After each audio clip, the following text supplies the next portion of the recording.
starting with the body wall or the body shape. Body wall is thin epithelial cells, and it is thin, that's why it is involved in respiration as well, right? Number 2, that is their body is elongated, you can see in the diagram as well, and body is not elongated but it is tapering at both end as well, यानी दोनों तरफ से, जहाँ start है head है वहाँ से भी, और जिस तरफ टेल है वहाँ से पतली है और सेंटर से थोड़ी मोटी है, यानी फिश लाइक है, फ्यूजी फॉर्म है या टेपरिंग एट बोथ एंड है। इसके अलावा जो दूसरा करेक्टरिस्टिक्स है दैट इज़ कि लेटरली कंप्रेस्ड होती है, जैसे फ़िश दोनों लेटरल साइड से कंप्रेस्ड होती है, जैसे आप अपने दोनों हाथ इकट्ठे करें ताली बजाने वाले स्टाइल में तो साइड से कंप्रेस्ड है, ठीक इस तरह से इनकी बॉडी भी कंप्रेस्ड होती है। मोर ओवर चारों कॉर्डेट करेक्टरिस्टिक आपको डायग्राम में नज़र आ रहे हैं, ठीक है। और डोर्सल ट्यूबुलर नर्व कॉर्ड है yellow one, the grey one is the notochord, postanal tail है, फ्रेंजियल स्लिट्स है।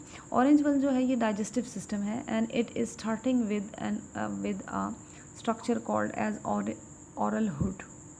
This structure with the finger like projection outside is oral hood, and these finger like projections are ciliated as well, and this is called as cirri, right? Cirri, ठीक। ये open हो रहे हैं into the mouth, and mouth is open into pharynx, and this all perforated structures, ये जितनी भी structure हैं, this one is the pharynx, right. और इसके अंदर ये जो ओपनिंग आपको नज़र आ रही हैं, they are pharyngeal gill slits, ठीक है। If difference between these gill slits and gill slits of tunicates is that कि यहाँ पर गिल स्लिट्स के बीच में इनको सपोर्ट किया हुआ है दो गिल्स को वाइड ओपन रखने के लिए या मजबूत रखने के लिए कार्टिलेजिनस रॉड्स ने, ठीक है। जो दो गिल स्लिट्स के बीच में जगह है वहाँ पर क्या है, कार्टिलेजिनस रॉड्स हैं जो इनको वाइड ओपन रखते हैं, खुला रखते हैं, कोलैप्स नहीं होने देते। Clear? Now again see, and then gill pharynx is opening into intestine, this one all is the intestine, and intestine is opening to outside in the form of anus, this one is the anus, for example this is the anus, right, and this is the intestinal ceca, this one is the intestinal ceca, that is a blind ending projection moving forward, आगे की तरफ है ना इसकी direction, और ये it is similar to your liver, जो vertebrates होते हैं उनके लिवर के जैसे इनके फंक्शन होते हैं, ठीक है। और इसमें दूसरी बात यह है कि इसमें फेगोसिटिक सेल्स भी होते हैं, यानी ये फूड को फेगोसिटाइज करते हैं, ठीक।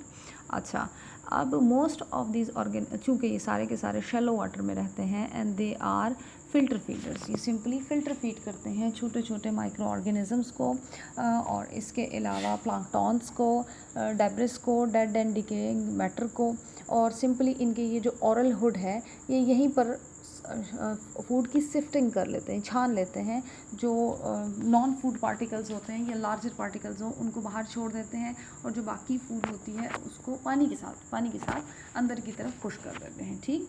अब वो पानी सिंपली वैसे ही फ़िल्टर होगा जैसे ट्यूनिकेट्स में फ़िल्टर हुआ, यानी माउथ के थ्रू ये पानी अंदर गया है, ठीक है। माउथ के थ्रू पानी अंदर गया है, और कहाँ से बाहर आएगा, यहाँ से सिंपली बाहर आ जाएगा, बाहर, ठीक है।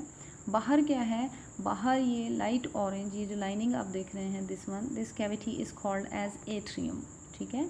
ये जो आप कैविटी देख रहे हैं between the digestive system and that of body wall, this one cavity is called as atrium, right. बाहर पानी एट्रियम के अंदर आ जाएगा, और एट्रियम की नेक्स्ट डायग्राम में आप देखेंगे बाहर एट्रियम की एक अपनी ओपनिंग होती है, उस ओपनिंग के थ्रू वो वहाँ से पानी बाहर निकल जाएगा, ठीक। Meanwhile the dorsal side of this digestive system, the pharynx is endostyle, right, it is what, it is endostyle and it secretes mucus, ठीक। वो म्यूकस नेट की तरह, जैसे आप किसी चीज़ को नेट लगा देते हैं, नेट की तरह इस फेरेंजियल स्लिट्स को कवर कर लेगा और फूड जब वाटर इसमें से पास होगा तो म्यूकस के अंदर फूड ट्रैप हो जाएगा। Cilia present over here will beat and forward this food over here. Mucus trapped food into the small intestine. Small intestine is the place जहाँ पे enzymes भी रिलीज़ होंगे, और ये जो मैंने आपको बताया था कि यहाँ पे एक डाइजेस्टिव या इंटेस्टाइनल सिका है, ये एंजाइम्स भी रिलीज़ करता है डाइजेशन के लिए, और ये स्मॉल इंटेस्टाइन में डाइजेशन करेगा। Digestion is both intracellular and extracellular. Extracellular digestion जैसे आपकी ल्यूमन ऑफ इंटेस्टाइन, इंटेस्टाइन की खाली डक्ट के अंदर यहाँ पर सिंपली कहाँ पर, यहाँ पर इस ल्यूमन ऑफ इंटेस्टाइन में फूड भी आ जाएगी, और यहाँ से सराउंडिंग वॉल से एंड दिस सीका से एंजाइम्स भी आ जाएंगे, और एंजाइम्स फूड को क्या करेंगे, फॉर फूड को डाइजेस्ट करना शुरू कर देंगे। ये हो गई एक्स्ट्रा सेलुलर डाइजेशन।